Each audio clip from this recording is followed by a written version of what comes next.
हम तो बस एक चीज़ चाहते हैं, हमारी आवाज़ उन तक पहुँच गई है, कल शाम को सब तक पहुँची है, जब पूरा देश सुन रहा है, दूर-दूर के गाँव के बैठे हुए लोग फ़ोन करने लग रहे हैं, अरे भाई क्या हुआ? जिनको कोई पता भी नहीं होता, तो सरकार तक ये बात पहुँच गई है। सरकार को ये समझना होगा कि आप एक ब्लाइंड बच्चे को, एक अंधे बच्चे को जम्मू से सेंटर देते हैं एग्ज़ाम का दिल्ली। एक अंधा बच्चा जम्मू से दिल्ली आता है और जब वो दिल्ली आता है तब उसे पता चलता है कि उसका सेंटर बदल दिया गया है, दिल्ली नहीं, अब वो वापसी जाने लग रहा है। तो आप सोचिए क्या वो बच्चा देगा एग्ज़ाम? नहीं। अब आप ये सोचिए एक बच्चा है या एक बेटी है, लड़की है और वो राजस्थान की रहने वाली है, उसका एग्ज़ाम सेंटर डाल दिया गया अंडमान।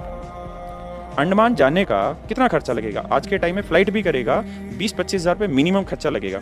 एक बच्चा जो 99 रुपये का कोर्स नहीं ले पा रहा है, वो यूट्यूब पे पढ़ने लग रहा है। हमारे यूट्यूब पे सब्सक्राइबर क्यों हैं?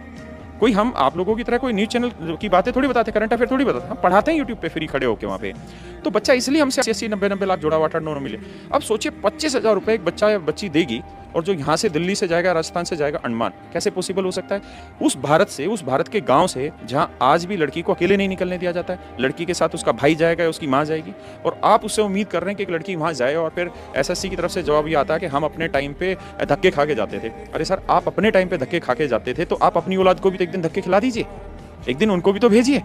भाई यहाँ जितने भी बच्चे हैं वो किस बैकग्राउंड के हैं? कोई प्राइवेट स्कूलों के पढ़े हुए थोड़ी बच्चे हैं, सारे सरकारी स्कूल। फिर आधे घंटे हुआ निकले हुए और कहा वापस आइए, और जब हम वापस आए तो फिर हमारे नीचे से हमारे स्टाफ ने इंफॉर्मेशन दिया कि एसएससी चेयरमैन भी आए हुए हैं, और फिर पता चला कि जितेंद्र जी भी आगे हैं और उन्होंने मुलाकात हम सभी से की।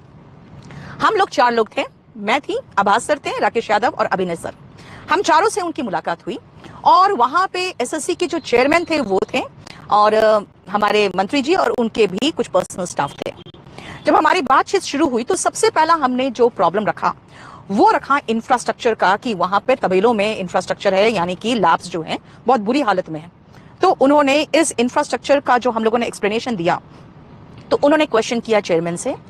चेयरमैन साहब इस मामले में उन्होंने ये जवाब दिया कि हाँ प्रॉब्लम्स है, लेकिन हमारा कहना था कि इंफ्रास्ट्रक्चर बहुत बदहाली में है, प्लस ये 600 और 1000 किलोमीटर दूर है, जहां पे बच्चे बहुत मुश्किल से पहुंच रहे हैं, कुछ तो जा ही नहीं पा रहे हैं क्योंकि राजस्थान बच्चों का अंडमान दे दिया गया है सेंटर। तो इन दो मामलों में, इंफ्रास्ट्रक्चर और सेंटर एलोकेशन के मामले में, बिल्कुल जीरो टॉलरेंस उन्होंने कहा है कि नहीं, ये जो प्रॉब्लम्स है ये एकदम बेसिक प्रॉब्लम है जिनको इमीडिएटली सॉर्ट आउट करना होगा आपको।